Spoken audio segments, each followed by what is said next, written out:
साथियों नमस्कार। आर के क्लासेज के यूट्यूब चैनल में आपका हार्दिक स्वागत है।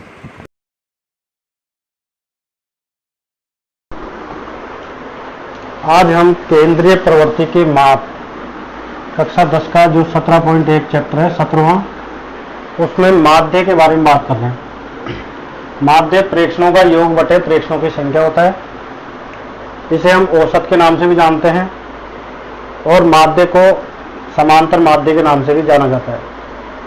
तो यहाँ पर हमें सूत्र जो याद रखना है वह है प्रेक्षणों का योग बटे प्रेक्षणों की संख्या। तो हम एक प्रश्न के माध्यम से इसे समझते हैं। एक कक्षा के गणित विषय में 10 छात्रों के प्राप्तांक 52, 75, 40, 70, 43, 40, 65, 35, 48, 52 हो तो समांतर माध्य ज्ञात कीजिए। इस प्रश्न में हमें किसी कक्षा के गणित विषय के 10 छात्रों के प्राप्तांक दिए हैं, तो हमें समांतर माध्य ज्ञात करना है। मैंने पहले जैसे कहा कि जो माध्य हो या औसत हो या समांतर माध्य, तीनों एक ही होते हैं। माध्य ज्ञात करने का सूत्र हमने पढ़ा भी, प्रेक्षणों का योग बटे प्रेक्षणों की संख्या। यहाँ जो हमारे पास प्रेक्षण है वे छात्रों के प्राप्तांक है, तो हमने वहां से 52, 75, 40, 70, 43, 40, 65 और यहाँ से 35, 48 और 52 को योग कर लिया है। और यदि इन प्रेक्षणों की गिनती करें हम तो 1, 2, 3, 4, 5, 6, 7, 8, 9, 10, तो हमारे पास जो प्रेक्षण है वह 10 प्रेक्षण है। अब इनका योग करें हम तो 2 और 5 7, 7 3 10, 10 और 5 15, 15 5 20, 20 8 28, 2 30 हासिल की 3 में जो दहाई अंक वो जोड़ते हैं 3 5 8, 8 7 15, 15 4 19, 19 7 26, 4 30, 34, 34 और 6 40, 3 43, 4 47 और 5 52।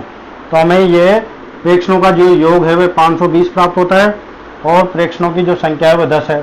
तो ये 0 से 0 कट जाता है और इस प्रकार हमें माध्य 52 प्राप्त होता है। इसी तरीके का एक अलग क्वेश्चन है, देखें इसे भी। यदि 3 4 8 5 x 3 2 1 अंकों का समांतर माध्य 4 हो तो x का मान ज्ञात कीजिए। तो हमें यहाँ प्रेक्षण दे रखे हैं लेकिन यहाँ पर इनका माध्य भी दिया हुआ है और x का मान अज्ञात है, वो हमें ज्ञात करना है। तो दिया हुआ हमें समांतर माध्य का मान 4 है। माध्य का सूत्र प्रयोग करेंगे हम, प्रेक्षणों का योग बटे प्रेक्षणों की संख्या। माध्य के स्थान पर माध्य का मान लिख दिया जैसा दिया हुआ हमें प्रश्न में। अब इन प्रेक्षणों का योग करें तो 3 + 4 + 8 + 5 + x + 3 + 2 + 1, ये प्रेक्षण हमने यहाँ से प्रश्न से उतार लिए और इन सबका योग करना है। तो 3 और 4 7, 7 और 8 15, 15 5 20, 20 3 23, 2 25 और 1 26 + x। ये x है, ये योग के रूप में है, इसलिए हमने 26 के साथ में x को योग के रूप में लिखा है और इस 8 को यहाँ पर वज्र गुणा भी कर दिया हमने साथ ही। तो ये 8 चौक 32। अब हम इसे 32 बराबर 26 + x है, अर्थात इसे हम 26 + x बराबर 32 भी लिख सकते हैं। और जब 26 का इधर पक्षांतरण हो जाएगा दाहिनी ओर तो ये माइनस का हो जाएगा और 32 में जब 26 कट जाएगा तो हमारे पास x का जो मान है। प्रश्न संख्या 3 देखें। माध्य में सूत्र हमने अभी पढ़ा है प्रेक्षणों का योग बटे प्रेक्षणों की संख्या। तो प्रश्न है, एक कक्षा के वर्ग ए के 25 छात्रों का औसत भार 51 kg है, जबकि वर्ग बी के 35 छात्रों का औसत भार 54 kg है। तो इस कक्षा के कुल 60 छात्रों का औसत भार ज्ञात कीजिए, औसत भार की गणना कीजिए। यहाँ हम वर्ग ए के बारे में बात कर रहे हैं। तो वर्ग ए में 25 छात्र हैं और उनका जो औसत भार है वह 51 kg है, जो हमने यहाँ नोट कर दिया है, ये दिया हुआ हमें।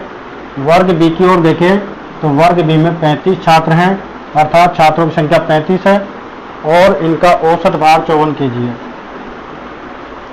अब हम माध्य के सूत्र की ओर देखें तो माध्य का जो सूत्र हमारे पास वह होता है प्रेक्षणों का योग बटे प्रेक्षणों की संख्या। तो हमने माध्य के स्थान पर 51 उतार दिया है यहाँ, औसत भार का मान, और छात्रों की जो संख्या है 25 है, तो यहाँ पर प्रेक्षणों की संख्या भी 25 ही होगी, और जो प्रेक्षणों का योग है उसके स्थान पर 25 छात्रों के भारों का योग, जिसे हम x के रूप में लिख रहे हैं यहाँ, जो x है 25 छात्रों के भारों का योग है। छात्र 25 है इसलिए 25 छात्रों के भारों का योग होगा और उनके प्रेक्षणों की संख्या 25 होगी। यदि इसको वज्र गुणा कर दें हम, 25 को 51 से गुणा कर दें तो 25 एकम 25, हासिल में 2, 25 पंजे 125 और 2 127। तो ये हमारे पास जो x का मान है 25 छात्रों के भारों का योग वह 1275 प्राप्त हो जाता है। इसे समीकरण 1 लिख रहे हैं।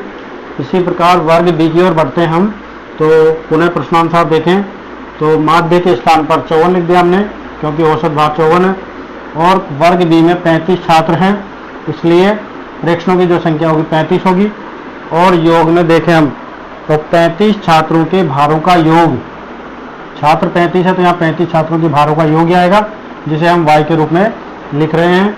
और यदि इसको वज्र गुणा कर दें हम तो 54 गुणा 35, तो 35 को इससे गुणा करते हैं तो 35 को 4 से गुणा करेंगे तो 140 आएगा, हासिल में 14 आ जाएंगे, 35 पंजे 175 और 14 जोड़ते हैं 189, यानी 1890 हमारे पास y का मान प्राप्त हो जाता है।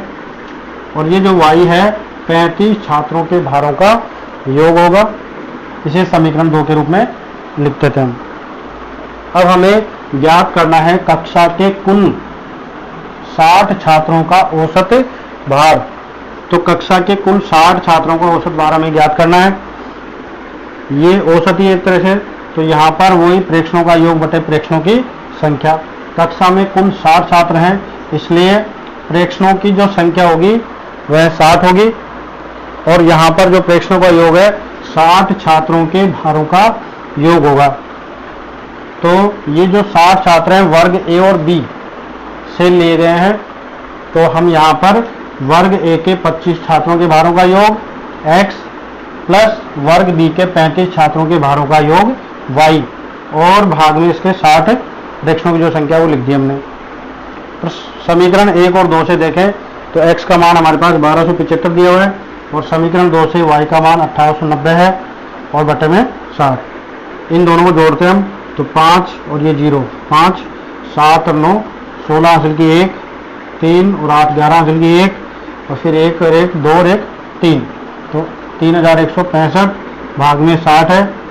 इसको हम 5 से काट देते हैं तो 5 से 12 बार चला जाएगा, 5 का 30, 1 बचाता है 5 के 15, पुनः 1 बचेगा 5 के 15, 12 का इसमें भाग लगाते हैं, 12 पंजे 60, 3 बचता है, 12 दूनी 24 पॉइंट लगाएंगे तो यहाँ पर 9 बच गया, 90 हो जाता है, 12 सत्ते 84, 6 बच गया, दशमलव लगा हुआ है इसलिए 0 उतार लिए तो फिर हमारे पास 60 हो गया, 12 पंजे 60। इस तरीके से कक्षा के कुल 60 छात्रों का जो औसत भार है वह 52.75 kg प्राप्त हो जाता है।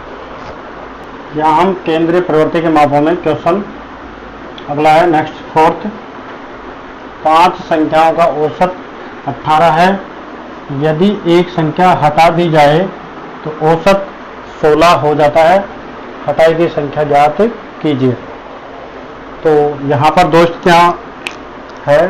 पहली स्थिति में देखें हम तो 5 संख्याएं हैं जिनका औसत 18 है, संख्या 5 हो गई, इनका औसत 18। स्थिति सेकंड में देखें हम, यदि एक संख्या हटा दी जाए, एक संख्या हटा दी जाए तो औसत 16 हो जाता है, अर्थात संख्या पहले कितनी थी 5 और एक संख्या हटा दें हम तो संख्या बच गई 4 और औसत इनका 16 में दिया हुआ है। माध्य का सूत्र हम सभी जानते हैं, प्रेक्षणों का योग बटे प्रेक्षणों की संख्या। माध्य के स्थान पर हमने 18 लिख दिया है, प्रेक्षणों की जो संख्या है वह 5 है, और प्रेक्षणों का जो योग होगा वो 5 संख्याओं का योग x मान लिया हमने यहाँ पर, और x का मान निकालने के लिए हमने इनको वज्र गुणा कर दिया, 18 पंजे 90, और इस प्रकार 5 संख्याओं का योग x का जो मान है हमें 90 प्राप्त हो गया। इसी तरीके से हमने माध्य का सूत्र लगा के माध्य की जगह यहाँ पर 16 लिख दिया है और संख्या यहाँ पर 4 है प्रेक्षणों की, और जो योग आएगा वो 4 संख्याओं का योग हमें यहाँ लिखना है, वो y मान रहे हैं हम यहाँ। और y का जो मान है 16 को 4 से गुणा कर देते हैं, 16 चौके 64। तो इस तरीके से हमें 4 संख्याओं का जो योग है y हो हमें 64 प्राप्त हो जाता है। अब एक प्रश्नानुसार हमें ज्ञात करना हटाई गई संख्या, जो हमने संख्या हटाई है वहां पर कि एक संख्या हटा दी जाए, तो हमने वो कौन सी संख्या थी जो हटाई है। तो हटाई गई संख्या ज्ञात करने के लिए हमें 5 संख्याओं के योग में से 4 संख्याओं का योग घटाना है।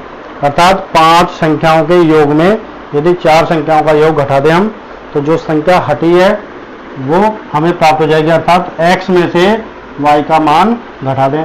x क्या है? 5 संख्याओं का योग है। y क्या है? 4 संख्याओं का योग है। तो x माइनस वाई, x का मान 90 है समीकरण 1 से, और y का जो मान है वो 64 है। दोनों को यदि घटा दें हम तो हटाई गई संख्या हमारे पास आ गई 26। और यहाँ देखिए अन्य महत्वपूर्ण प्रश्न, प्रश्न संख्या पहला, यदि 5, 7, 9 x का समांतर माध्य 9 है तो x का मान ज्ञात कीजिए। इसी प्रकार प्रश्न 2 है, प्रथम 10 विषम संख्याओं का समांतर माध्य ज्ञात कीजिए। इन प्रश्नों के जवाब आप हमें कमेंट्स के माध्यम से बता सकते हैं। और वीडियो को अंत तक देखने के लिए आप सभी का धन्यवाद।